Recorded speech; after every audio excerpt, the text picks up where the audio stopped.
নবীর সামনে বিশাল একটা পাথর। এই পাথরটা যখন মুসা আলাইহিস সালামের সামনে দেখতে পাইলেন, মুসা নবী পাথরটা দেখে বড় আশ্চর্য হয়ে গেলেন। পাথরের চারিদিকে ঘুরে আর কাল্লা, এই দুনিয়ার মধ্যে আমি এত বড় পাথরের ইতিপূর্বে দেখি নাই।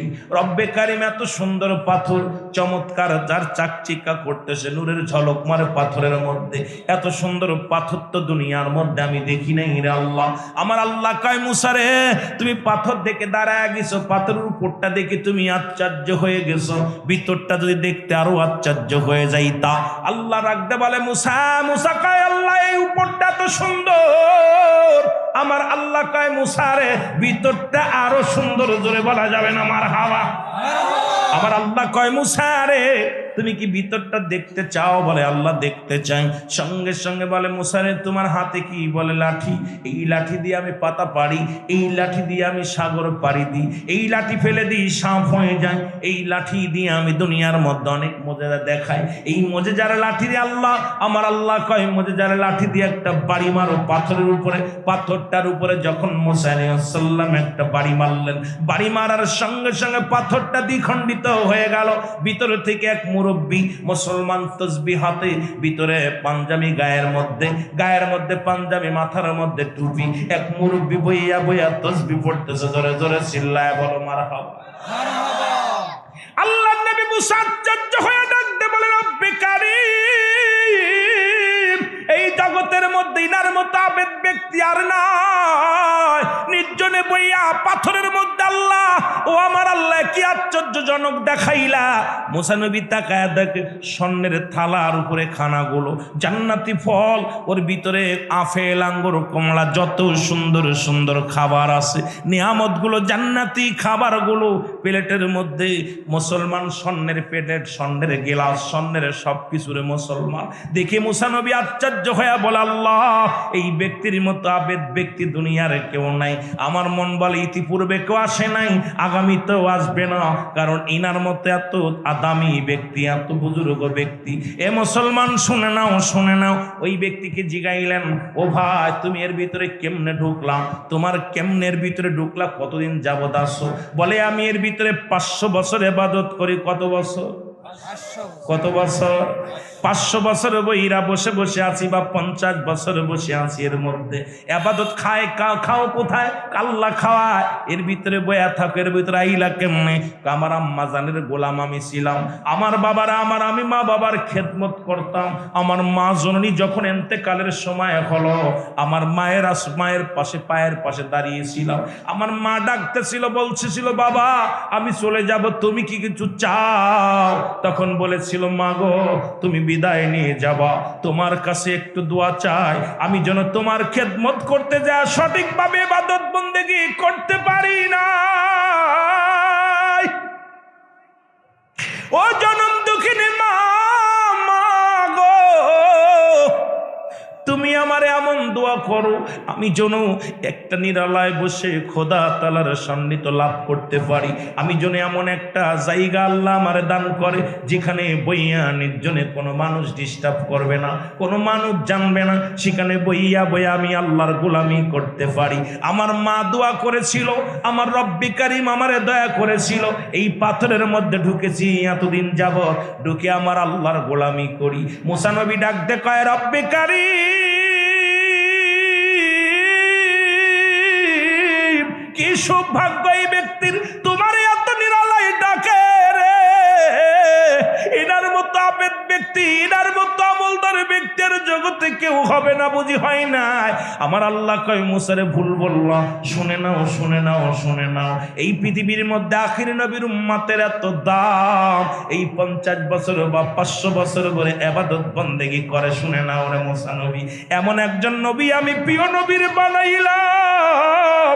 সেই নবীর উম্মতিরা পৃথিবীর মধ্যে যদি একটা রজনী পেয়ে চলে যায় লাইলাতুল কদর, লাইলাতুল বরাত, লাইলাতুল মুবারাক। ও মুসলমান শুনে নাও, ওই ভাগ্য রজনীটা যদি একবার তার জীবনে জুটে যায়, এই রকম হাজার হাজার বছর ইবাদত করে ওই আবেদ ব্যক্তি যে ফায়দা লুটেছে, ওই আখির নবীর উম্মতিরা এমন একটা বরকতপূর্ণ রাত, এমন একটা বরকতপূর্ণ দিন যদি জীবনে একবার পাওয়া যায়, তার চাইতে হাজার হাজার গুণ বেশি তাদের ফায়দা হয়ে যাবে।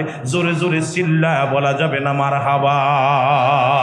মুসলমান গভীর মনোযোগ, দিলের কান্দে লাগে শোনো গো। নবী বললেন, নবীজি বললেন, সাহাবীরা রে,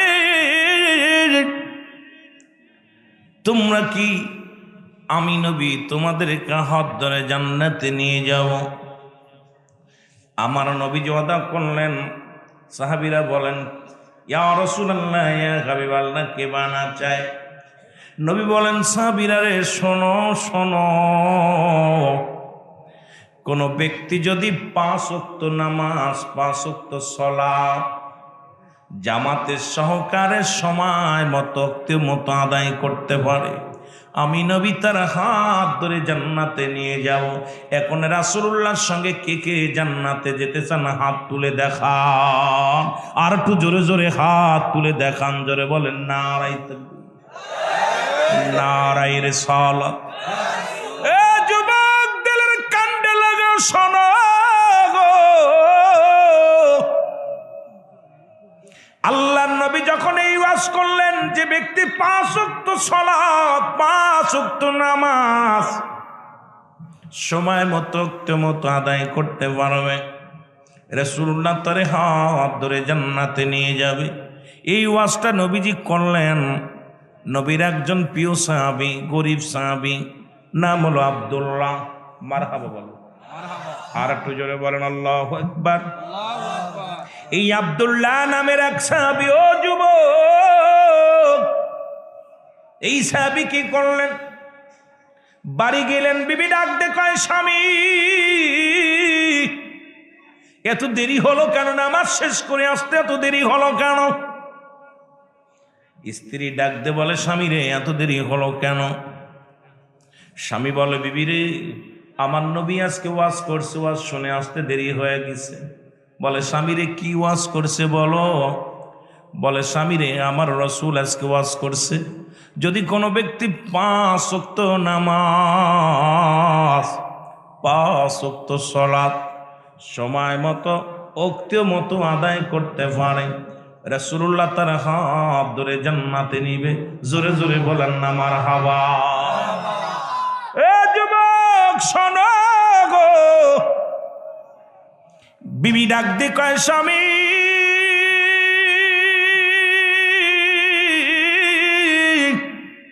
আপনার কাছে দামি কাপড় চাই না, দামি পোশাক চাই না, ভালো খাবার চাই না, আপনি আমাকে একটু সময় করে দিবেন, আমিও যেন সময় মতো উক্ত মতো যেন 5 ওয়াক্ত নামাজ আদায় করতে পারি। কারণ নামাজ সময় মতো উক্ত মতো যেন আদায় করতে পারি। আপনি যাবেন রাসূলুল্লাহর সঙ্গে জান্নাতে, আমিও আপনার সঙ্গে আমার নবীর প্রেমে আমার রাসূলুল্লাহর সঙ্গে আপনার সঙ্গী হয়ে জান্নাতে যাব। জোরে বলেন মারহাবা। মারহাবা। রাসূলের পিছে প্রতিনিয়ত নামাজের জন্য ছুটে আসে। ও যুবক, নামাজের কথা বলতে গেলে অনেক আলোচনার প্রয়োজন, যদিও আমি বেশি লম্বা চওড়া আলোচনা করতে পারবো না। কাফের এবং মুসলমানদের মধ্যে পার্থক্য হলো নামাজ। সমস্ত খারাপ কাজ থেকে বাঁচায় নামাজ। মুসলমান শুনে নাও, এই সালাত আল্লাহর সঙ্গে মিলন হয়, আল্লাহর সঙ্গে দিদার হয়, এমন নামাজ যায় নামাজ লা কখন ইল্লা ব্যতীত, হুজুর মানে হাজের নাজের, কল মানে আত্মা, সালাত মানে নামাজ। এই নামাজ, এই নামাজের মধ্যে রব্বে কারিমকে হাজির নাজির জানিয়া, রব্বে কারিমকে হাজির নাজির জানিয়া দুনিয়ার জল্পনা কল্পনা দূরে ফেলে রব্বে কারিমকে সেজদা করতে পারবেন। এই নামাজই কেবল পারে আল্লাহ পর্যন্ত পৌঁছায় দিতে। জোরে বলেন মারহাবা। মারহাবা। ও যুবক শোনো গো, রাসূলের পিছে প্রতিনিয়ত আনসারী নামাজ আদায় করতে আসে রে।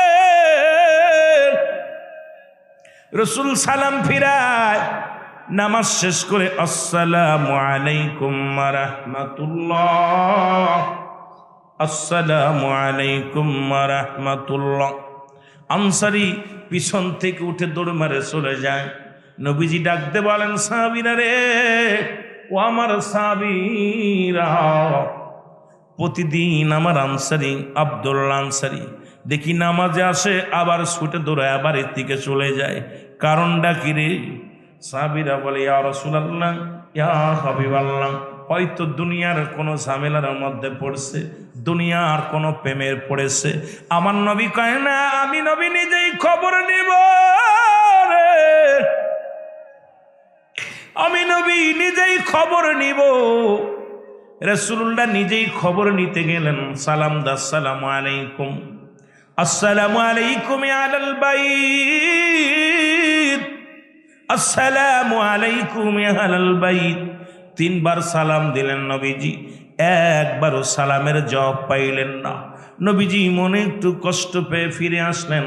পিছন থেকে আনসারী উত্তর দেয়, ওয়ালাইকুম আসসালাম ইয়া রাসূলুল্লাহ, ওয়ালাইকুম আসসালাম ইয়া হাবিবাল্লাহ, ওয়ালাইকুম আসসালাম ইয়া রাহমাতাল লিল আলামিন।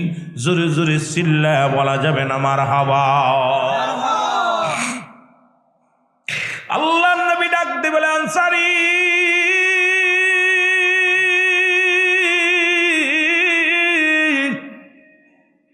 তুমি তিনবারই সালামের জবাব দিলা, তুমি তিনবারই সালামের জবাব দিলা, আমার আর বুঝতে বাকি নাই তুমি সালাম শুনেছিলে, উত্তর দেও নাই। বলে, ইয়া রাসূলুল্লাহ, ইয়া হাবিবাল্লাহ, আপনার সালাম আমি শুনেছিলাম, উত্তর দিতে পারি নাই। কেন দিই নাই? এই জবাবটা আমি আপনার কাছে কেমনে দিব নবী গো? নবী গো, দয়া করে যদি আমার বাড়িতে একটু যাইতেন, তাহলে আমি বলতাম কেন সালামের জবাব দিই নাই। নবী বলে, চলো। সঙ্গে সঙ্গে রওনা হয়ে গেলেন। এ যুবক বাবারে আমার, রাসূলুল্লাহ যখন আনসারীর বাড়িতে গেলেন, আনসারী দরজা খুলে দিলেন। দরজা খোলার সঙ্গে সঙ্গে দেখতে পাইলেন ওই ভিতরে বিশাল একটা গর্ত খোঁড়া। আমার নবী ডাক দে বলে, আনসারী রে, তোমার ঘরের মধ্যে এত বড় গর্ত খোঁড়া কেন? বলে, ইয়া রাসূলুল্লাহ, ইয়া হাবিবাল্লাহ, যখন আপনি আমারে সালাম দিয়েছিলেন, তখন এই গর্তের মধ্যে আমি উলঙ্গ অবস্থায় বসা ছিলাম, আমার পণ্যের ভিতরে কোনো কাপড় ছিল না, এই কারণে আপনারা সালামের জবাব দিতে পারি নাই। আল্লাহর নবী ডাক দে বলে, আনসারী রে, তুমি কি বলতে চাও? বলে, নবী গো,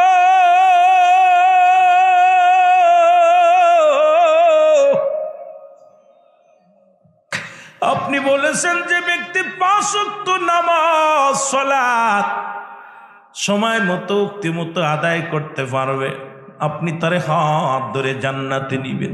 এই ওয়াজটা আমি আইসা আমার বিবিরে ডাক দে বলি, আমার বিবি স্বামী স্ত্রী মিলে মাত্র একখানা কাপড়। যখন আমি নামাজে চলে যাই, মুয়াজ্জিন যখন আযান দেয়, আল্লাহু আকবার, আল্লাহু আকবার,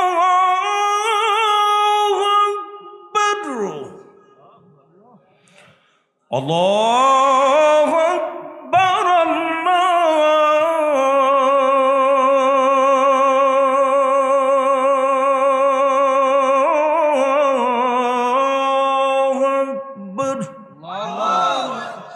ইয়া রাসূলুল্লাহ, আল্লাহ বড়, আল্লাহ মহান, আমি তার বসে থাকতে পারি না।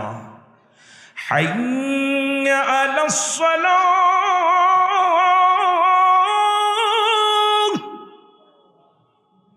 হাইয়া আলাল ফালাহ,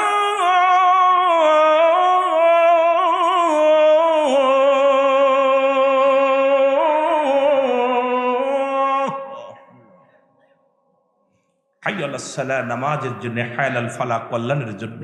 ইয়া রাসূলুল্লাহ, ইয়া হাবিবাল্লাহ, আল্লাহ মহান, আল্লাহ বড়। তখন তো আমি বসে থাকতে পারি না, ছুটে চলে যাই। আল্লাহর নবী গো, আমাদের স্বামী স্ত্রীর মিলা মাত্র একটা পোশাক। যখন আমি নামাজে যাই, তখন আমার বিবি উলঙ্গ অবস্থায় গর্তের মধ্যে বয়া থাকে। আবার নামাজটা শেষ করে বাড়িতে আইয়া যখন বাড়ি আসি, আমি কাপড়টা খুলে ভিতরে বয়া থাকি উলঙ্গ হয়ে। ইয়া রাসূলুল্লাহ, ইয়া হাবিবাল্লাহ, আপনি যখন আমাকে সালাম দিয়েছিলেন তখন আমি উলঙ্গ অবস্থায় বসা ছিলাম, এই কারণে আপনার সালামের জবাব দিতে পারি নাই।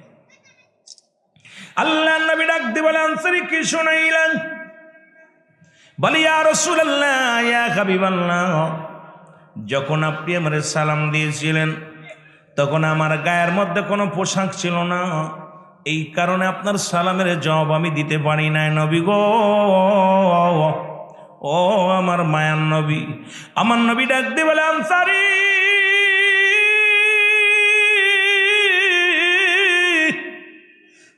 আয় আয় আয় আমার বুকের মধ্যে আয়। আরে আমি নবী কথা দিলাম রে, আমি নবী জবান দিলাম রে। ইয়াউমাল কিয়ামতের ময়দানে, ওই হাসরের ময়দানে আমি নবী তোদের হাত ধরে দুইজনকে, স্বামী স্ত্রী দুজনকে আমি নবী হাত ধরে জান্নাতে নিয়ে যাব। জোরে জোরে চিল্লা বলা যাবে না মারহাবা।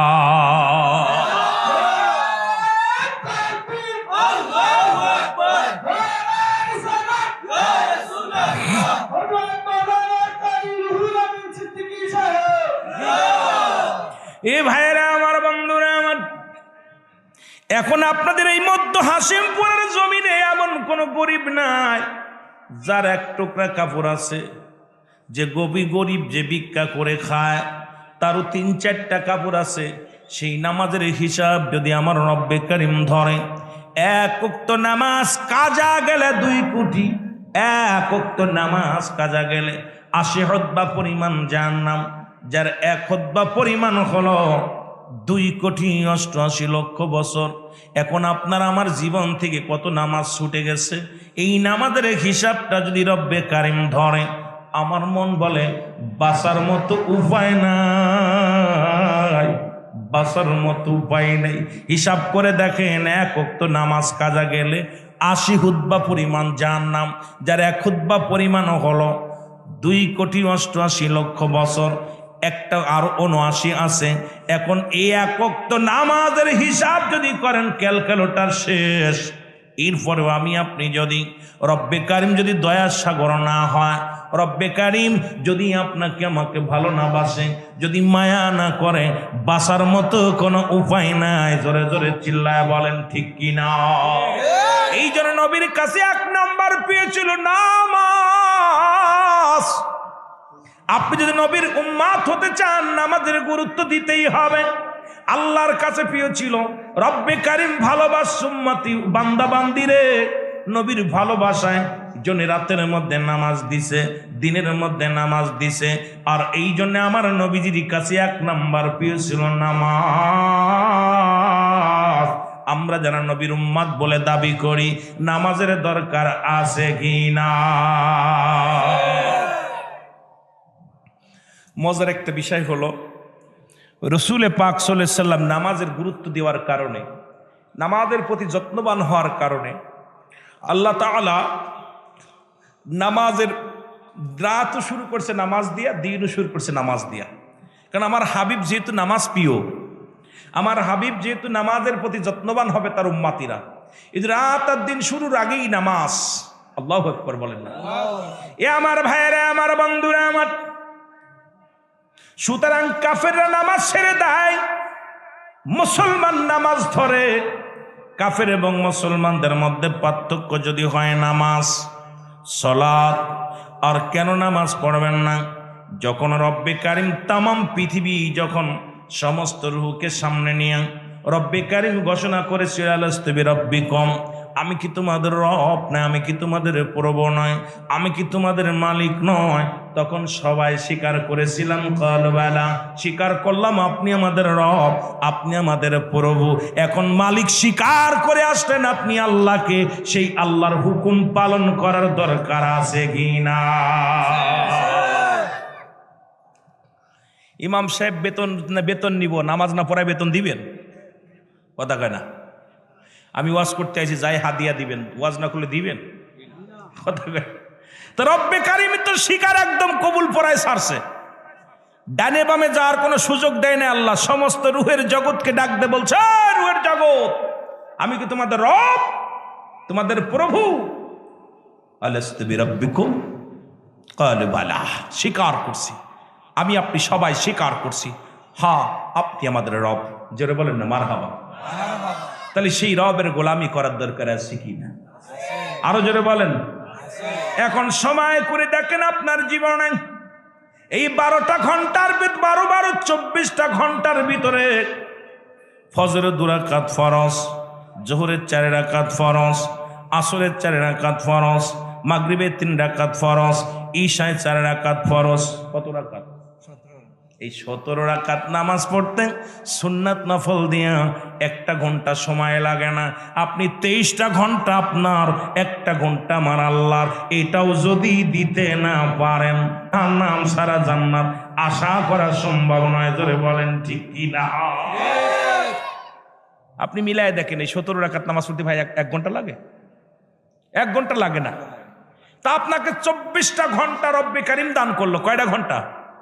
24টা ঘন্টা। 1টা ঘন্টা দিবেন আল্লাহরে মাত্র। কয়টা ঘন্টা? 1টা ঘন্টা আল্লাহর দিবেন, নাই 2টা ঘন্টা দিন। যে আপনাকে বানাইলো, যে আপনাকে দুনিয়ায় পাঠাইলো, তার তো প্রশংসা করার জন্য আপনি 1টা ঘন্টাও সময় দিচ্ছেন না। আপনি 60 বছর হায়াত, 10 বছর চলে যায় বাল্যকাল। কত বছর? 10 বছর। যৌবনকাল চলে যায় ওরম 40-50 বছর। বৃদ্ধকাল চলে যায় ওরম আর কিছুদিন। দেখা যায় হিসাব করে মিলায়া এই 60 বছরের ভিতরে আপনি আমার আল্লাহ রাব্বুল আলামিন 10 বছর ইবাদত করতে পারেন নাই। 50 বছরই আপনার দিছে, 10টা বছর মিলা আপনি আল্লাহর ইবাদত বনতেই করতে পারেন নাই। আবার যদি ভালো করে হিসাব করেন 5 বছরও রব্বে কারিমকে ডাকতে পারেন নাই। তাই রব্বে কারিম যদি দয়া না করে আপনার আমার বাঁচা কোনো সম্ভব নাই। এই জন্য মুসলমান শোনে নাও, যা ভুল করেছেন এগুলো ক্ষমা চাবেন আল্লাহর দরবারে। সামনে আসতেছে 3 তারিখ দিন, যে রাত্র লাইলাতুল বরাত। মারহাবা বলেন, আর একটু জোরে বলেন।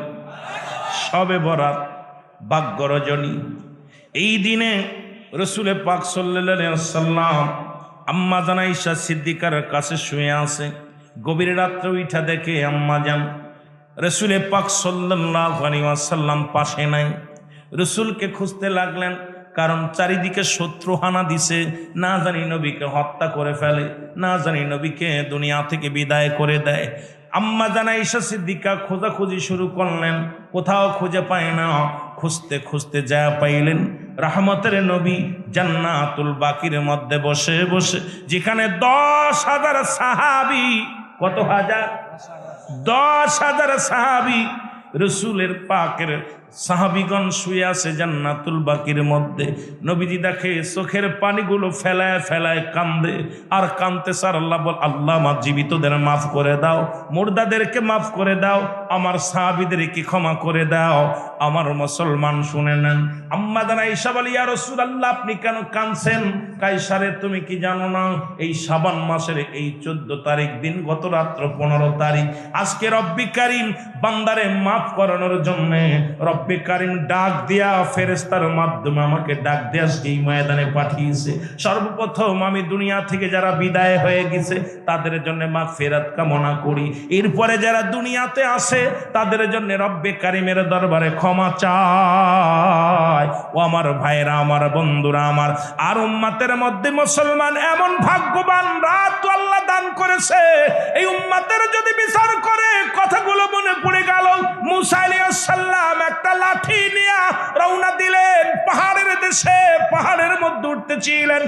আল্লাহু আকবার। মুসা নবীর সামনে বিশাল একটা পাথর। এই পাথরটা যখন মুসা আলাইহিস সালামের সামনে দেখতে পাইলেন, মুসা নবী পাথরটা দেখে বড় আশ্চর্য হয়ে গেলেন। পাথরের চারিদিকে ঘুরে আর কাল্লা, এই দুনিয়ার মধ্যে আমি এত বড় পাথরের ইতিপূর্বে দেখি নাই। রব্বে কারীম এত সুন্দর পাথর, চমৎকার, যার চাকচিকা করতেছে, নূরের ঝলক মারে পাথরের মধ্যে, এত সুন্দর পাথর তো দুনিয়ার মধ্যে আমি দেখি নাই রে আল্লাহ। আমার আল্লাহ কয়, মুসা রে তুমি পাথর দেখে দাঁড়ায় গেছো, পাথরের উপরটা দেখে তুমি আশ্চর্য হয়ে গেছো, ভিতরটা যদি দেখতে আরো আশ্চর্য হয়ে যাইতা। আল্লাহ রাখতে বলে, মুসা, মুসা কয় আল্লাহ এই উপরটা তো সুন্দর। আমার আল্লাহ কয়, মুসা রে ভিতরটা আরো সুন্দর। জোরে বলা যাবে না মারহাবা? আবার আল্লাহ কয় মুসা রে তুমি কি ভিতরটা দেখতে চাও? বলে আল্লাহ দেখতে চাই। সঙ্গে সঙ্গে বলে মুসা রে তোমার হাতে কি? বলে লাঠি। এই লাঠি দিয়ে আমি পাতা পারি, এই লাঠি দিয়ে আমি সাগর পাড়ি দিই, এই লাঠি ফেলে দিই সাপ হয়ে যায়, এই লাঠি দিয়ে আমি দুনিয়ার মধ্যে অনেক মজেজা দেখাই। এই মজেজার লাঠি দিয়ে আল্লাহ আমার আল্লাহ কয় মজেজার লাঠি দিয়ে একটা বাড়ি মারো পাথরের উপরে। পাথরটার উপরে যখন মুসা আলাইহিস সালাম একটা বাড়ি মারলেন, বাড়ি মারার সঙ্গে সঙ্গে পাথরটা দ্বিখণ্ডিত হয়ে গেল। ভিতরে থেকে এক মুরব্বী মুসলমান তসবিহ হাতে, ভিতরে পাঞ্জাবি গায়ের মধ্যে পাঞ্জাবি, মাথার মধ্যে টুপি, এক মুরব্বী বইয়া বইয়া তসবিহ পড়তেছে। জোরে জোরে চিল্লায় বলো মারহাবা। আল্লাহর নবী মুসা আশ্চর্য হয়ে ডাকতে বলে রব্বে কারীম, এই জগতের মধ্যে ইনার মতো আবেদ ব্যক্তি আর নাই। নির্জনে বইয়া পাথরের মধ্যে আল্লাহ, ও আমার আল্লাহ কি আশ্চর্যজনক দেখাইলা। মুসা নবী তাকায় দেখে স্বর্ণের থালার উপরে খানাগুলো, জান্নাতি ফল, ওর ভিতরে আপেল, আঙ্গুর, কমলা, যত সুন্দর সুন্দর খাবার আছে, নিয়ামতগুলো, জান্নাতি খাবারগুলো প্লেটের মধ্যে। মুসলমান স্বর্ণের প্লেট, স্বর্ণের গেলাস, স্বর্ণের সব কিছুরে মুসলমান। দেখে মুসা নবী আশ্চর্য হয়ে বলে আল্লাহ এই ব্যক্তির মতো আবেদ ব্যক্তি দুনিয়ার কেউ নাই। আমার মন বলে ইতিপূর্বে কেউ আসে নাই, আগামীতেও আসবে না, কারণ ইনার মতো এত আদামি ব্যক্তি, এত বুজুর্গ ব্যক্তি। এ মুসলমান শুনে নাও, শুনে নাও। ওই ব্যক্তিকে জিগাইলেন, ও ভাই তুমি এর ভিতরে কেমনে ঢুকলাম? তোমার কেমনের ভিতরে ঢুকলা? কতদিন যাবত আসো? বলে আমি এর ভিতরে 500 বছর ইবাদত করি। কত বছর? কত বছর? 500 বছর বইরা বসে বসে আছি, বা 50 বছর বসে আছি। এর মধ্যে ইবাদত খাও কোথায়? আল্লাহ খাওয়ায়। এর ভিতরে বয়া থাকো, এর ভিতরে আইলা কেমনে? আমার আম্মা জানের গোলাম আমি ছিলাম, আমার বাবারা আমি মা বাবার খেদমত করতাম। আমার মা জননী যখন এন্তেকালের সময় হলো, আমার মায়ের পাশে, পায়ের পাশে দাঁড়িয়েছিলাম। আমার মা ডাকতেছিল, বলছিল বাবা আমি চলে যাব, তুমি কি কিছু চাও? তখন বলেছিল মা গো তুমি বিদায় নিয়ে যাবা, তোমার কাছে একটু দোয়া চাই, আমি যেন তোমার খেদমত করতে যা সঠিকভাবে ইবাদত বন্দেগী করতে পারি না। ও জনম দুঃখিনী মা গো, তুমি আমার এমন দোয়া করো আমি যেন একটা নিরালায় বসে খোদা তাআলার সান্নিধ্য লাভ করতে পারি। আমি যেন এমন একটা জায়গা আল্লাহ আমারে দান করে যেখানে বইয়া নির্জনে কোনো মানুষ ডিস্টার্ব করবে না, কোনো মানুষ জানবে না, সেখানে বইয়া আমি আল্লাহর গোলামি করতে পারি। আমার মা দোয়া করেছিল, আমার রব্বি কারীম আমারে দয়া করেছিল। এই পাথরের মধ্যে ঢুকেছি এতদিন যাবত, ঢুকে আমার আল্লাহর গোলামি করি। মুসা নবী ডাকতে কয় রব্বি কারীম কি সৌভাগ্য এই ব্যক্তির, তোমার এত নিরালায় ডাকে রে। এনার মতো আবেদ ব্যক্তি, এনার মতো আমলদার ব্যক্তির জগতে কেউ হবে না, বুঝি হয় নাই। আমার আল্লাহ কয় মুসারে ভুল বললাম, শুনে নাও শুনে নাও শুনে নাও। এই পৃথিবীর মধ্যে আখির নবীর উম্মতের এত দাম, এই 50 বছর বা 500 বছর করে ইবাদত বন্দেগী করে। শুনে নাও রে মুসা নবী, এমন একজন নবী আমি প্রিয় নবীর বানাইলাম। সেই নবীর উম্মতিরা পৃথিবীর মধ্যে যদি একটা রজনী পেয়ে যায়, লাইলাতুল কদর, লাইলাতুল বরাত, লাইলাতুল মুবারাক, ও মুসলমান শুনে নাও, ওই ভাগ্য রজনীটা যদি একবার তার জীবনে জুটে যায়, এই রকম হাজার হাজার বছর ইবাদত করে ওই আবেদ ব্যক্তি যে ফায়দা লুটেছে, ওই আখির নবীর উম্মতিরা এমন একটা বরকতপূর্ণ রাত, এমন একটা বরকতপূর্ণ দিন যদি জীবনে একবার পাওয়া যায়, তার চাইতে হাজার হাজার গুণ বেশি তাদের ফায়দা হয়ে যাবে। জোরে জোরে চিল্লায়া বলা যাবে না মারহাবা। আমাদের কত দাম দেখছেন নি? কি স্যার তোর 50 বছর 100 বছর? রসুল মুসার আল্লাহ ওই নবীর উম্মাত হইলে বালা হইতো। মুসা নবী আফসোস করছে, আল্লাহ আখির নবীর উম্মাত বানাইলে তো ভালো হইতো। এই নবীর উম্মাতের এত দাম, এই নবীর কত দাম। সেই আখির নবী রাহমাতাল লিল আলামিনের উম্মাতগুলো যদি এই পৃথিবীর মধ্যে একটা রাত পেয়ে যায়, লাইলাতুল কদর, লাইলাতুল বরাত, এই ভাগ্যবান যদি রজনী পেয়ে যায়, একটা রাত যদি কারোর কপালে জুইতে যায়। আমার দেশের অসংখ্য মৌলবীরা এখন এখান থেকে ফিরাচ্ছে, আমাদের দেখে আগেতে যাও আপনার ওই এতেকাফে বসত। এই যে রোজাটা শুধু আমাদের উপরে নাই, রোজা পূর্ববর্তী মাতের উপরও ফরজ ছিল, আমাদের উপরও ফরজ হয়েছে। রোজা সমস্ত ইবাদত বন্দেগী আল্লাহ রাব্বুল আলামিন বাবারে অনেক আলোচনা, এখন কেমনে কোন দিকে যাব অনেক বিষয় দরকার ছিল আলোচনা। তবে আমি যেহেতু টাচ দিয়ে একটু খেয়াল করবেন, অনেক অনেক অনেক নেকি হলো রোজার। আল্লাহ পাক নিজ হাতে রোজার সব দিবে। জোরে বলেন না মারহাবা, আর একটু জোরে বলেন না। এই রোজার মাসে মোট 19-20টা আছে ফজিলাত। আমার আলোচনাটা আছে ইউটিউবে দেখে নেবেন। যদিও টাচ দেওয়ার জন্য একটু টাচ দিই। এই রোজা আমরা মনে করি রোজার মাসে খুবই সেহেরি খাওয়া, রোজা রাখা, এরপর ইফতার করা, তারাবি পড়া, এই করা মনে করি ফজিলাত।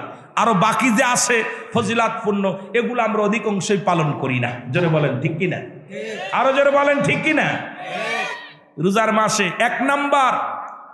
রোজার এক নাম্বার হলো চাঁদ দেখে রোজা রাখা। মারহাবা বলেন না, আরো জোরে। চাঁদ দেখে রোজা রাখতে হবে, চাঁদ দেখে রোজা ভাঙতে হবে। চাঁদ দেখে, মাশাআল্লাহ আমাদের দেশে এখন আর চাঁদ দেখার জন্য কেউ অপেক্ষা করে না। আগে মুরব্বীরা দেখছি চাঁদ দেখার জন্য সব বিকেল হলে, আমার আব্বারে দাদাগরে দেখছি, ভাইদের দেখছি, বিকেল হলেই মোটামুটি পূর্ব আকাশ পশ্চিম আকাশের দিক সবার নজর। ওই কোথায় ফাঁকা জায়গা দাঁড়ায় দাঁড়ায় দেখবে চাঁদ। এই চাঁদ দেখে রোজা রাখতে হবে। যদিও দর্শনীয় নয়, যদিও বাংলাদেশে হেলাল কমিটি, চাঁদ দেখা কমিটি আছে, তারা যেটা বলবে ওইটা নিয়মে যদি করি রোজার কোনো গুনাহ নাই, দর্শনীয় নাই। তবে উত্তম ফজিলাত হলো চাঁদ দেখে রোজা রাখতে হবে। সুবহানাল্লাহ বলেন না, আর একটু জোরে, আর একটু জোরে। কি দেখতে হবে? চেষ্টা করবেন। ওই কোন মৌলবী কি বললো দেখার সময় নেই আমাদের, আমরা চাঁদ দেখার জন্য অপেক্ষা করবেন। এই মসজিদখানে ফাঁকা জায়গা আছে, একটু দাঁড়াইয়া দাঁড়ায় দেখ, নিজ হাতে দেখবেন, নিজ চোখে দেখবেন, নয়ন ভরে দেখবেন, এবং চাঁদ দেখে রোজা ভাঙ্গা। মারহাবা বলেন না, শেষ করা। এর পরবর্তী দিয়ে রোজা রাখা, সেহরি খাওয়া। সেহরি খাওয়া অনেকেই এই সেহরিটাকে, আমার বাবার আমার খুব খেয়াল করবেন, কয়েকটা কথাগুলো একটু বলতে হবে, যেহেতু এইটা সুন্দর একটা বিষয় দিছে রোজার বিষয় একটু আলোচনা করার জন্যে। আমার বাবার নামাজের তো আলোচনায় যেতে পারলাম না, কেবলমাত্র নামাজের ফজিলাত, নামাজের গুরুত্ব, নামাজ ভাঙ্গার কারণ, নামাজের ওয়াজিফা, সুন্নাত, নফল দিয়ে এগুলো আলোচনা করতে গেলে এই বাবারে বাবা ভিতরে বাইরের ফরজগুলো দিয়া, নামাজ ফরজ হলো কেমনে, এগুলো বিস্তারিত বলতে গেলে বিস্তারিত সময় দরকার 2-4 ঘন্টা। এখন তো আরো মাপমার খেদমত রয়েছে, একটু টাচ দিতে হবে যেহেতু কমিটি দাবি করছে। তবে রোজার ফজিলাতগুলো যখন সেহরি খাবেন, সেহরি হলো শেষে খাওয়া সুন্নাত। সুবহানাল্লাহ বলেন না, শেষ পর্যায়ে। আমরা কিন্তু সেহরি খাই 3টা বাজলেই খাই না বাবা। 3টার সময় ওইটা আপনি কাজ করবেন কি, আপনি তাহাজ্জুদের নামাজ করবেন, কোরআন তেলাওয়াত করবেন, বয়া বয়া নবীর উপরে একটু দুরূদ পড়বেন, একটু বসে বসে আল্লাহরে ডাকবেন। শেষ রাত্রে একদম সেহরি শেষ পর্যায়ে এসে সেহরি খাওয়া হলো সুন্নাত। সুবহানাল্লাহ বলেন না, একদম শেষ পর্যায়ে। আর ইফতার করাটা হলো, খুব খেয়াল, ইফতার করাটা হলো একদম সমাসমিতে, দেরি করা যাবে না। ইফতারি আমরা অনেক দেখি, আমাদের মা চাচিরা দেখা যায় ওই আজান পড়তেছে, ঘর দরজা ছুটতেছে, ইফতার গুছাচ্ছে, ছেলে মেয়ের খাওয়াচ্ছে, নিজে বিরাজ করতেছে। কারণ হলো ওদের একটা কারণ করতে করতে দেরি করে। রাসূল বলছে তুমি সেহরিটা করবা দেরিতে, ইফতার করবা দ্রুত সময় মতো, মানে আগে, তাড়াতাড়ি। সুবহানাল্লাহ বলেন না, আর একটু জোরে বলেন। সেহরিটা করবেন কি পরে, যাতে করে সেহরি শেষ, ইমাম মুয়াজ্জিন আজান দিবে, আজান দিলে মা বোনেরা ভিতরে নামাজ পড়লে আপনি মসজিদে এসে জামাতে নামাজটা আদায় করে চলে যেতে পারেন। কিন্তু আমরা 3টের সময়টা খাইয়া ঘুরে পড়েও ফজরের নামাজি কাজা, অথচ নামাজও ছিল ফরজ, রোজাও ছিল ফরজ। সেহরি খাওয়া সুন্নাত। সেহরি যদি না খান রোজা হবে, কোনো গুনাহ হবে না। আমাদের দেশে আরেকটা বিপদ আছে, সেই বিপদটা হলো মুরব্বীরা ভুল করে।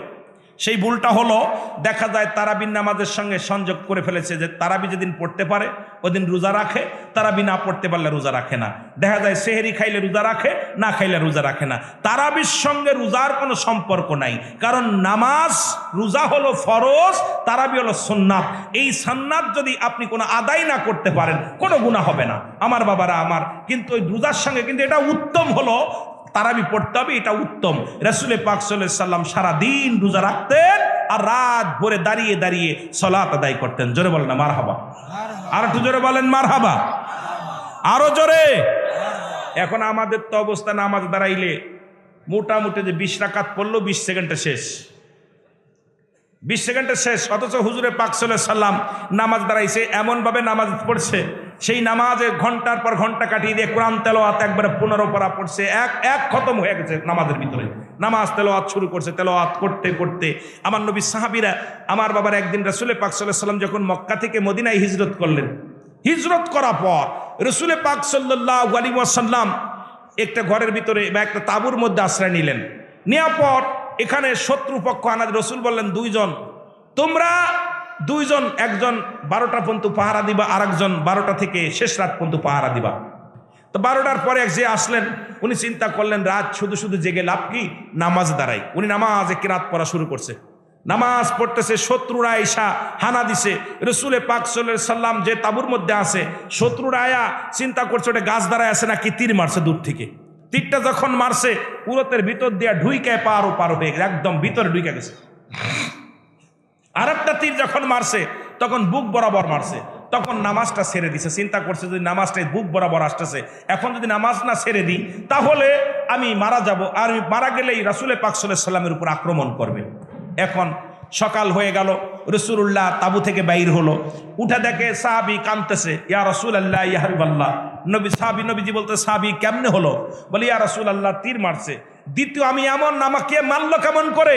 বলে, ইয়া রাসূলুল্লাহ মনে করলাম যে রাতটা শুধু শুধু জেগে লাভ কি, নামাজের মধ্যে কাটায় দিই। যখন নামাজের মধ্যে পড়তেছিলাম, নামাজে এত মজা লাগতেছিল, নামাজে এত আনন্দ লাগতেছিল, ইয়া রাসূলুল্লাহ যদি মৃত্যুর আশঙ্কা না থাকতো, আর আপনি যদি এই তাঁবুর মধ্যে না থাকতেন, আমার জীবনটা চলে গেল, আমি নামাজ ছাড়তাম না। সুবহানাল্লাহ বলেন না? আরো জোরে বলেন না? তার মানে নামাজে কত মজা পাচ্ছিল। আর আমরা নামাজে গেলে স্যান্ডেলের চিন্তায় নামাজ হয় না, ছেলে মেয়ের চিন্তায় নামাজ হয় না, বাজারের চিন্তায় নামাজ হয় না। আসরের রক্ততে নামাজ একদম তাড়াতাড়ি, সিজদা ইমামের আগে মারতে পারলে বাঁচে। বাজার করতে হইব, বাজার বাড়ি নিতে হইব। এই জন্য দুনিয়ার জল্পনা কল্পনা নামাজের ভিতর ঢুইকা, এই নামাজ, আপনার নামাজ কবুল হচ্ছে আপনি নিজেই বুঝতে পারবেন। আপনার নামাজ আল্লাহ দরবার কবুল হয়েছে আপনি নিজেই বুঝতে পারবেন। কেমনে বুঝতে পারবেন? আপনার দ্বারাই মিথ্যা কথা বলা সম্ভব হবে না, আপনার দ্বারা চলচতরি করা সম্ভব হবে না, আপনার দ্বারাই ফাইসা কথা বলা সম্ভব হবে না, আপনার দ্বারা এই উঠা বসা মিথ্যাবাদী মিথ্যা কথা বলা সম্ভব হবে না। এক কথায় আপনার নামাজ আপনার কবুল হচ্ছে আপনি বুঝতে পারবেন যখন আপনার সমস্ত খারাপ কাজ থেকে আপনি পরিত্রাণ পাইছেন। তখন আপনার ভিতরে একটা অনুশোচনা হবে যে আমি কেবল সালাত আদায় করলাম, আমি এদিকে অন্যায় করবো না, এফেলি যাবো না, ওফেলি করবো না, এফেলি কথা বলবো না। তখন আপনি বুঝতে পারবেন আপনার নামাজ কবুল হচ্ছে। কিন্তু আমার দেশে নামাজ উপর কপাল ছুলে ফেলতেছি, এখনো নাতিরে বিয়ে করতে চাই, এখন নামাজ কপাল ছুলে ফেলতেছি, বাজারে যায় কম বেশি করি, মিথ্যা বলি, আমরা বাজার ছেলেদের সাথে মুখ খারাপ করি, ফাইসা কথা বলি। তার মানে নামাজ শুধু পড়তেছি, নামাজ আদায় হচ্ছে না। জোরে বলেন ঠিক কিনা? এই জন্য লা কখন ইল্লা ব্যতীত হুজুর মানে হাজের নাজের, কল মানে আত্মা, সলাত মানে নামাজ, লা সলাতা ইল্লা বিহুজুরিল কল। হুজুর হাজের নাজের, হুজুর মানে হাজের নাজের, আল্লাহকে হাজের নাজের করে আমাদের নামাজ পড়ার দরকার। জোরে বলেন না মারহাবা? করতে পারেন? আল্লাহরে হাজের নাজের করে নামাজ পড়লে দূরই ঠুকা মেরে দৌড় মারা সম্ভব না। নামাজের ভিতরে এমন ভাবে রুজু হয়ে যাবেন, কেরাত পড়তেছেন, আপনি রুকুতে যাচ্ছেন, সিজদায় যাচ্ছেন, সব পরিবর্তন হয়ে যাবে। আমার ভাইয়েরা, আমার যে কথাগুলো বলতেছিলাম ওদিক সব এদিকে চলে যাচ্ছে। যেটা বলতেছিলাম, সারাদিন রোজা রাখবেন। সেই রোজা হলো, রোজা রাখা পরে এবার ইফতার করবেন। ইফতার অন্য মানুষকে ইফতার করানো সুন্নাত, নিজে করবেন। এবং আমাদের দেশে আর একটা ভুল আছে, সেটা হলো দেখা যায় ইফতার করাতে গেলে চিন্তা করি, অনেকেই দাওয়াত দিল, ভাই আমার দাওয়াত দিল, আমি কোমরে করে একটা খেজুর নিয়ে যাই, চিন্তা করি উনার বাড়ি খাইলে আমার রোজাটা উনার হয়ে যাবে। আছে না ভাই এরকম? কথা কয় না? আছে না? আছে। এবার ও কি করে, কোমরতে খেজুরটা বাইরে করে খাইয়ে পানি খেয়ে তারপর উনার দাওয়াতেরটা খায়। এরকম অসংখ্য মানুষ আছে। খোদার কসম, আপনার রোজা থেকে কিঞ্চিত পরিমাণ কম আপনার একটা নেকিও নেবেন আমার আল্লাহ। আপনার সম পরিমাণ আমার ভাই আমাকে দাওয়াত দিলে আমি যে রোজা, যে ফজিলাত, যেটুকু আমার রোজা থেকে কিঞ্চিত পরিমাণ কাটা হবে না। আমার যে সব হতো, আমার যে রোজার যে নেকি হতো, এই সমপরিমাণ নেকি যে ব্যক্তি আমাকে পরিপূর্ণভাবে আদর করে, মহব্বত করে, মায়া করে যিনি ইফতার করাইলেন, আমার ভাইয়ের আমল নামায় আল্লাহ লিখে দিবে। জোরে বললেন সুবহানাল্লাহ। কিন্তু আমার নেকি একটাও কাটবে না। কিন্তু আমরা ভুল করি যে রোজা ডোনার দিয়ে দিব, সারাদিন না খেয়ে থাকলাম, রোজা ডোনার দেওয়া যাবে না। এই যে একটা ভুল করি আমার মুরব্বীরা, এইটা খবরদার ভুল করা যাবে না। এই ভুলটা করা যাবে না। আমার ভাইয়ের দিকে খেয়াল রাখা লাগবে। এই মোট 20টা ফজিলাত আমি বলতেছি আগেই, যেটা 20টা ফজিলাত নিয়ে 1 ঘন্টা আলোচনা আছে, ইউটিউবে দেখবেন। রোজার ফজিলাত সিদ্দিকুল আমিন সিদ্দিকের আলোচনা আসলে অনেক সুন্দর সুন্দর আলোচনাগুলো, এটা নিয়ে একদম বিস্তারিত কোরআন হাদিস দিয়া সুন্দর ব্যাখ্যা বিশ্লেষণ দিয়ে আলোচনা করেছি, যেটা আপনাদের জন্য, আপনাদের বোঝার জন্য। যে রোজা আমার বাবারা, আমার শবে বরাত নিয়ে আলোচনা আছে, এই সবগুলো নিয়ে আলোচনা আছে, যেহেতু আমি এত বিস্তারিত বলতে পারতেছি না।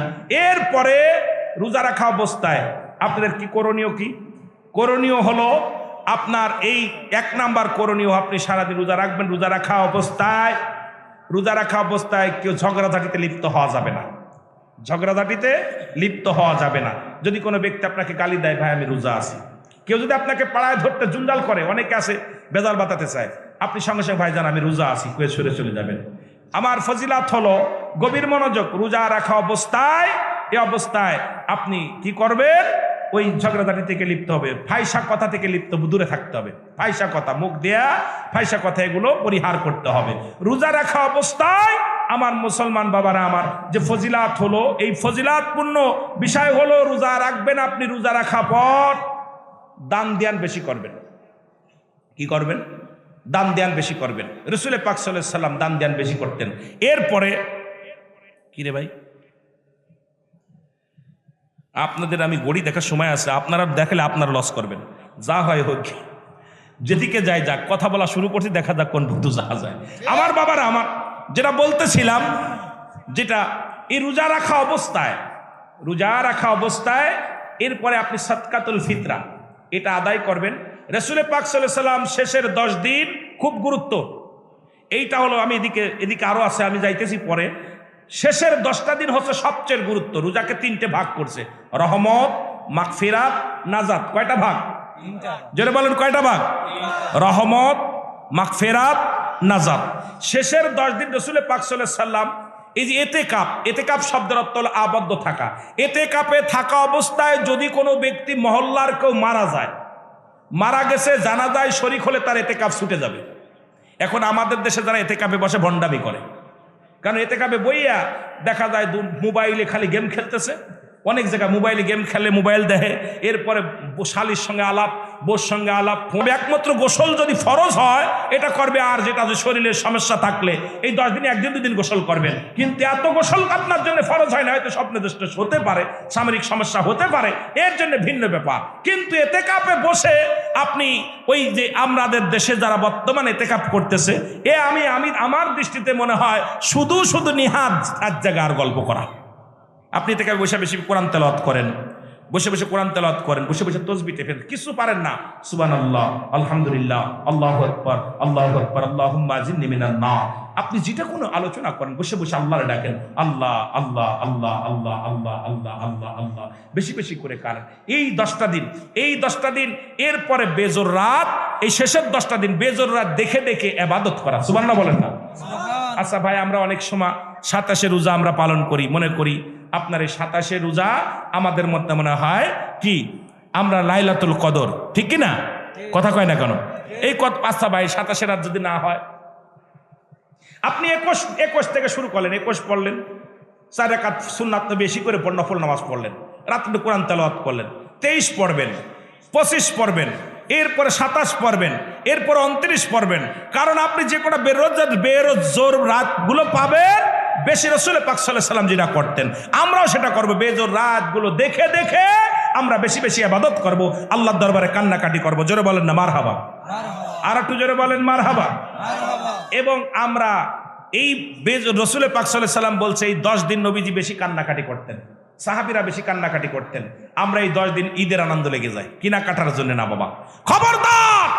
খবরদার রোজাদার, এই 10টা দিন খুব সাবধান।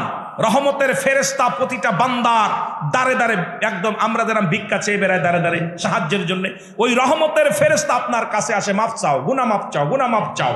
এই 10টা দিন আপনি কি করবেন? কোনো কেনাকাটা নয়, এই 10টা দিন বেশি বন্দেগী করবেন, বেশি আল্লাহ ডাকবেন। কিন্তু দেখা যায় আমাদের প্রথম 10 দিন লোক একটু বেশি, তারপরে একটু কম, তারপরে শেষ 10 দিন আপনার বাজারঘাট, সেমাই কিনতে, কাপড় কিনতে, জুতা কিনতে, এই 10 দিন আর মুসল্লি পাওয়া যায় না। জোরে বলেন ঠিক কিনা? এই ভুলটা করা যাবে না। এরপরে জাকাত, যেটা জাকাতটা দিয়ে দিবেন আপনারা রমজান মাসে, জাকাত পরিশোধ করবেন। সাদকাতুল ফিতরা তো আছেই, জাকাত পরিশোধ করবেন। এরপরে দান ধ্যান বেশি করবেন, যেটুকু পারেন দান ধ্যান করবেন। এই দান ধ্যানের হাতটা বাড়াবেন। 1 টাকা যদি কোনো ব্যক্তি দান করে, 70 টাকার ফয়সালা, 70 গুণ বাড়িয়ে দেওয়া হয়। আপনি 1 রাকাত নামাজ পড়বেন, 70 গুণ। আপনি যেটা করবেন, যেটা এই মাসে যেটা দান করবেন, এই মাসে যে ফজিলাত, আপনি কিছু পারেন না, একটা খেজুর দান করলেন একজনরে, 10 টাকা সাহায্য করলেন, একটু চাউল সাহায্য করলেন, এই মাসে 1 কেজি দিলে ওই মাসে 70, ওই মাসে এই মাসে 70 কেজি দিলেন, আর ওই মাসে 1 কেজি দিলে এই পরিমাণ সব আপনার আমল নামে লেখা হবে। সুবহানাল্লাহ বলেন না? এই জন্য বেশি বেশি দান খয়রাত করবেন, দান খয়রাত করবেন বেশি বেশি। আমার বাবারা, সর্বশেষ আপনার মিসাক করবেন। আমাদের দেশে কিছু মৌলবীরা, কিছু মৌলানারা যদিও বলে, কিছু পল্লীতে কিছু মা বোন আছে, তারা বলে বিরাজ করলে রোজা ভেঙে যাবে, মিসাক করা যাবে না, মিসাক করতে হবে। মিসাক রাসূল পাক সাল্লাল্লাহু আলাইহি সাল্লাম নিজে মিসাক করছে, সাহাবীরা করছে, মিসাক করবেন। সেটা হলো জয়তুনের ডাল বা যেটা গন্ধযুক্ত, গন্ধমুক্ত আর কি, গন্ধযুক্ত না, যেটা দুর্গন্ধ না, যেটা আপনার গুল নিবেন না, আবার গুল পেস্টে সেগুলো ব্যবহার করা যাবে না, বিরাজ করা যাবে না। এটা করতে হবে কি, 5 ওয়াক্ত নামাজের সময় আপনি সুন্নাত মিসাক করবেন। রাসূল পাক সাল্লাল্লাহু আলাইহি সাল্লাম এটা করতেন। এই মিসাকটার দিক গুরুত্ব থাকবেন। এখন অনেকে মনে করেন গালের গন্ধ আল্লাহর কাছে খুব প্রিয় না বাবা, অনেকেই এই ভুলটা করে, কয় গাল আল্লাহর কাছে সেই মেশক আম্বারের মতো বাসনা, কয় গালের গন্ধ। আর তোর গালে করছে দুর্গন্ধ, তোর কাছে নামাজ পড়বে কিনা দাঁড়ায়? ওদের সময় নামাজ পড়ে পিছনে সামনের মুসল্লি নাক ধরে মরে, ওদের সুবহান রাব্বিল আলা কইব না কি কইব বোঝে না, নাক ঠেসে ধরে আর কয় পড়েছি কোণে বসলাম। এই জন্য বিরাস আপনারা মিসাক করবেন। 5 ওয়াক্ত নামাজে বেশি বেশি করে, নামাজ বাদেও যদি পারেন মিসাকটা করে 2 ডলা দিবেন, হয়তো 2 ডলা দিয়ে কুলি করে থুয়ে দিবেন, ফেলে দিবেন। কথা বুঝছেন নি? এটা কিন্তু আপনারা করবেন, খেয়াল রাখবেন।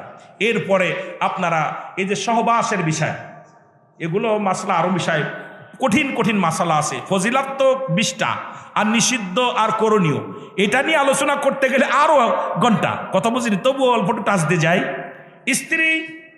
স্ত্রীর সঙ্গে মিলামিশা করবেন, এটা কোনো দোষের কোনো কারণ নাই। তবে রোজা রাখা অবস্থায় সেহেরি খাওয়ার আগ পর্যন্ত, এই আপনি ইফতার করা ইফতার শেষ করে ওই সেহেরির শেষ পর্যন্ত সাদেক পর্যন্ত, নামাজের আগ পর্যন্ত আপনি যতক্ষণ সেহেরি খাবেন, নামাজের আগ পর্যন্ত আপনি স্ত্রী সহবাস করতে পারেন, এটা কোনো গুনাহ নাই, এটা আপনি করতে পারেন। তবে সবচেয়ে পরিহার হলো এর থেকে নিজেকে সংযম রাখাই উত্তম। সবচেয়ে উত্তম হলো এটা, যদি স্ত্রীর হক আছে, যেটা স্ত্রীর হক আপনার আদায় করতে হবে। এমনও আছে নতুন বিবাহ করেছেন, স্ত্রীর যৌবন আছে, একজন স্ত্রীর চাহিদা, তারও হক আদায় করার প্রয়োজন আছে, এগুলো আদায় করবেন, তবে সীমা লঙ্ঘন করে না। এরপরে এইগুলো যখন আপনি করবেন, ফজর, অনেকে আছেন হয়তো নামাজের টাইম হয়ে যাচ্ছে, এটা আরেকটা বিপদ। অনেকেই ভুলটা করেন, দেখা যায় আজকে স্ত্রীর সঙ্গে মিলন হয়েছে, উঠতে দেরি হয়েছে, গোসল করার ভয়তে সেহরি খান নাই। ভাই আপনি সেহরি খাবেন, সেহরি খাইলে আপনার ওই রোজার আপনার ইসের গোসলের শর্ত না, আপনার সেহরি খাওয়া। নামাজ হলো শর্ত আপনার সেহরি খাওয়ার ঋষির জন্য, নামাজ হলো গোসলের শর্ত। কথা বুঝেনি? পবিত্রতা হতে হবে নামাজ রাখবে। এখন আপনি হয়তো অনেক সময় স্ত্রীর সঙ্গে সহবাসের পরে আপনি কি করলেন, নামাজের সেহরির টাইম হয়ে গেছে, সেহরি খাইলেন না, অলসতার কারণে শুয়ে রইলেন।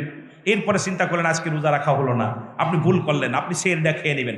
আপনি পবিত্র হয়ে এই করবেন, হাত মুখ ধুয়ে সুন্দর করে কুলিটুলি করে অজু করে উত্তম করে আগে সেহরিটা খেয়ে নেবেন।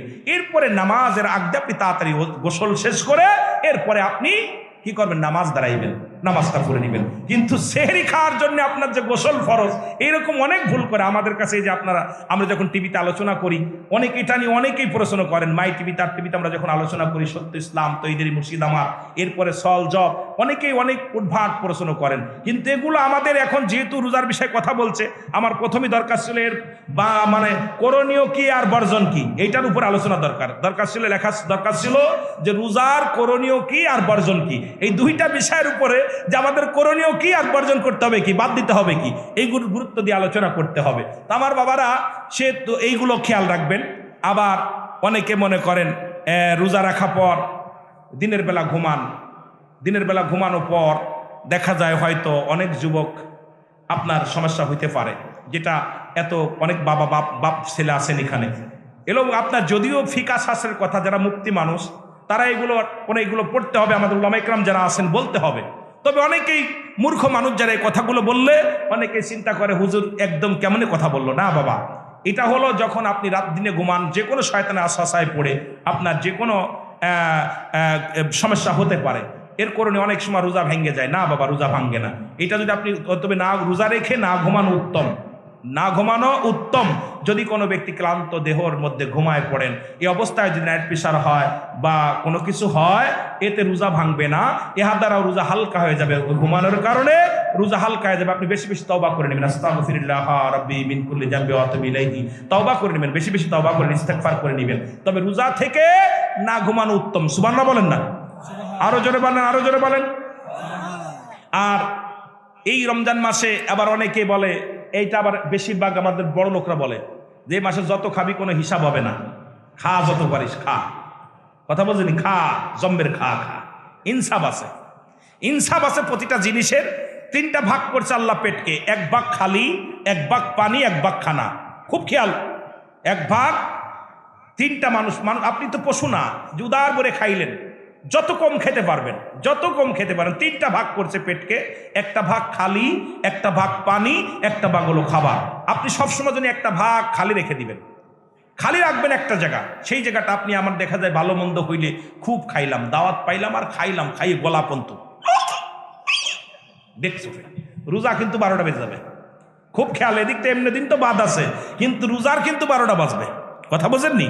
এই জন্য আপনারা খাওয়া দাওয়ায় খুব হিসাব, খুব হিসাব, খুব হিসাব থাকবেন। আর এই যে রোজার মাস আসলে তো আমাদের সব গ্যাস বাড়ে, গ্যাস্ট্রিক। আমার বাবারা খুব খেয়াল থাকবেন। রোজার রোগের বিষয় হলো ভিন্ন। রোগ অবস্থায় আপনি দেখবেন খানার নিয়ন্ত্রণ করছেন, আপনার রোজার ভিতরে রোগ আপনাকে আল্লাহ নিয়ন্ত্রণ করে রাখবে। আপনি খেয়া বিশ্বাস করেন না, আপনি একটু বেশি রোজা রাখতে পারেন না, একটু সামান্য একটু খাইবেন, খাওয়া পরে একটু পানি বেশি খাবেন, পানিটা খেয়ে দোয়া পড়ে রোজা রাখা। যেমন এরপরে নিয়ত করা, নিয়ত করার একটা গুরুত্ব, সেটা হলো নিয়ত। তো আমরা অনেকেই নিয়তটা, যেটা আমরা সবাই এই নিয়ত আরবিতে করি, বাংলায় করি, একটা রোজা, সেটা হলো আপনি যখনই নিয়তটা হলো ফরজ, রোজার নিয়ত করা ফরজ। নিয়ত করা কি ফরজ? এটা আপনি তো নিয়ত করছেন, খাওয়ার সময় তো নিয়ত করতেছেন যে আল্লাহ তোমার ভয়ে আমি রোজা রাখলাম, খাইলাম।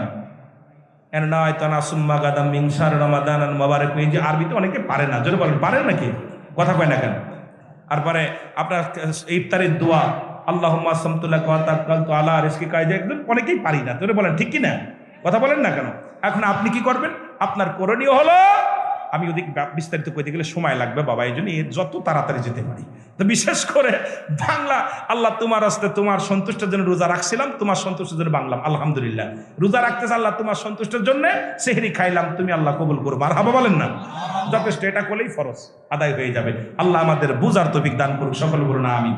আর একটু জোরে বলেন আমিন। একটু আব্বা মার দিকে যাইতে হবে। ওরে আমি যদি যাই গো মারা, আমি যদি বিদেশের মাটিতে, লাশটায় আমার পৌঁছাই দিও মায়েরই কলেতে। ওরে লাশটায় আমার, যেহেতু প্রবাসীদের উদ্যোগে মাহফিল, ওনাদের গজলটা শুনে আসি, জোরে বলেন।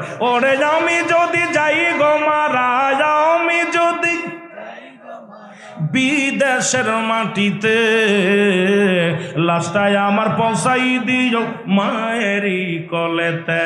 ওরে লাশটায় আমার পৌঁছাই দিও, জন্মের পরে যে কোলেতে রাখছে আমার মা,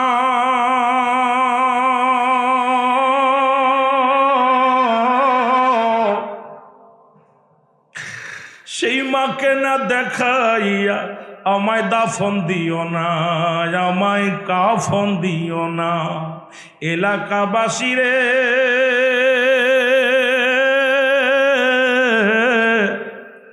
ও হাসিমপুরবাসী ভাই বোনেদের বলি সকলকে, ওই আমার মহল্লাবাসী রে,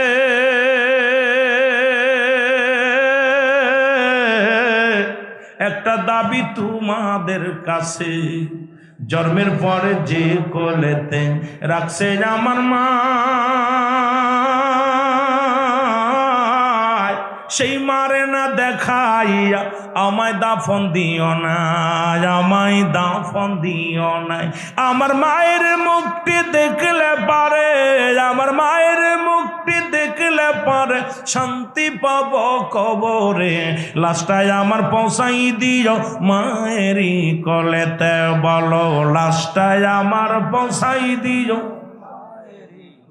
ওরে আমি যদি যাই গো মারা, আমি যদি বিদেশের মাটিতে, লাশটায় আমার পৌঁছাই দিও মায়েরই কোলেতে। বলো লাশটায় আমার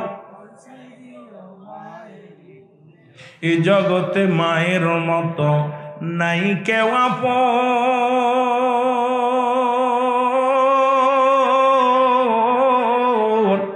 সেই মা বাবারে না দেখায়া তোরা দিস না রে দাফন, আমার দিস না রে দাফন। এই জগতে বাবার মতো নাই কেউ আপন।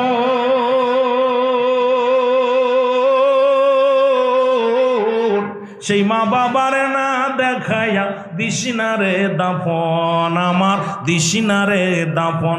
আমার মায়ের মুক্তি দেখলে পারে, আমার মায়ের মুক্তি দেখলে পারে শান্তি পাবো কবরে। লাশটায় আমার পৌঁছাই দিও মায়েরই কোলেতে রে, লাশটায় আমার। ওরে আমি যদি যাই গো মারা, আমি যদি বিদেশের মাটিতে, লাশটায় আমার পৌঁছাই দিও মায়েরই কোলেতে রে, লাশটায় আমার পৌঁছাই দিও। খালা বলো ফুফু বলো মায়ের মতন,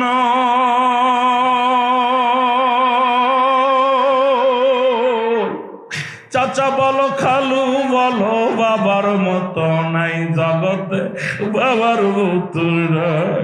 ও মা বাঁচবে যেদিন এই না ধরায়, ও মা থাকবে যতদিন এই না ধরায়, কাঁদবে মৌলার দরবারে, হস্ত তুলে করবে দুয়া মাফ করো সন্তান রে। আল্লাহ হস্ত তুলে করবে দুয়া মাফ করো সন্তান রে। ওরে আমি যদি যাই গো মারা, আমি যদি বিদেশের মাটিতে, লাশটায় আমার পৌঁছাই দিও মায়েরই কোলেতে রে, লাশটায় আমার। এ দুনিয়ার মুসলমান গভীর মনোযোগ। রাসূল বলেছেন বাবা মার প্রতি মোট 14টা হক, 14টা হক আদায় করতে হবে। 7টা হক হলো দুনিয়ায় জীবিত থাকতে, আর 7টা হক হলো ইন্তেকালের পরে। আজকে যাদের আব্বা মা দুনিয়ার মধ্যে নাই রে, ও যুবক, নবীজি বললেন সাহাবীরা রে, তোমরা কেউ কি কবুল আজরের সব পাইতে চাও? সাহাবীরা বলে হুজুর কে বা না চায়? নবী বললেন তোমাদের বাড়িতে যাদের আব্বা মা আছে, শুধু মার মুখের দিকে তাকাইবা, বাবার মুখের দিকে মায়ের নিজের তাকাইবা, মাকে সালাম দিবা, আসসালামু আলাইকুম মা, আসসালামু আলাইকুম বাবা। তোমার আমল নামায় একটা কবুল আজরের সব লেখা হয়ে যাবে। সাহাবীরা বলে নবী গো, এই আমলটা যদি একাধিকবার করি রে, নবীজি বললেন যতবার তোর মার মুখের দিকে তাকাইবি, মার নজরে যতবার তোর বাবার মুখের দিকে তাকাইবি, যতবার তোর মারে সালাম দিবি, আমার মুসলমান বাবারা বাবারে সালাম দিবি, ততবার একটা করে কবুল আজরের সব তোদের আমল নামায় লেখা হয়ে যাবে। সাহাবীদের চোখে পানি, সাহাবীরা কান্দে। নবীজি বলে তোমরা কেন কান্দো? সাহাবীরা বলে ইয়া রাসূলুল্লাহ, ইয়া হাবিবাল্লাহ, আজকে দুনিয়ার মধ্যে আমাদের বাবা নাই মা নাই, এই আমলটা যদি কিছুদিন আগে জানতাম, কিছুদিন আগে যদি পাইতাম নবী গো, ও মায়ার নবী, এই আমলটা করে আমরা এত ফায়দার ওসি, এত বড় ফায়দার অধিকারী হয়ে যাইতাম। আজকে দুনিয়ার মধ্যে আমাদের মা নাই, আমাদের বাবা নাই। আমার নবী ডাকতে বলে সাহাবীরা রে, আজকে তোমাদের যাদের আব্বা নাই মা নাই, আমি নবী তোমাদেরকে বলি শোনো, জিবরিল আমিনকে পাঠায় দেয় আমার আল্লাহ, ডাক দে কয় জিবরিল যাও আমার হাবিবের জানায় দিয়ে আসো, এই দুনিয়ার মধ্যে যাদের আব্বা মা নাই তারা যেন এইভাবে দোয়া করে, রব্বির হামহুমা কামা রব্বায়ানি সগীরা। জোরে জোরে চিল্লায় বলেন রব্বির হামহুমা কামা রব্বায়ানি এ আমার ভাইরা, আমার বন্ধুরা, আমার এই মোট 14টি হক, এর মধ্যে 7টা হক হলো বাবা মা বিদায়ের পরে। আজকে যাদের বাবা মা নাই রে, যাদের মা দুনিয়ার মধ্যে নাই, যাদের বাবা দুনিয়ার মধ্যে নাই, 1 নাম্বার হলো তাদের জন্য মাগফিরাত কামনা করা লেখে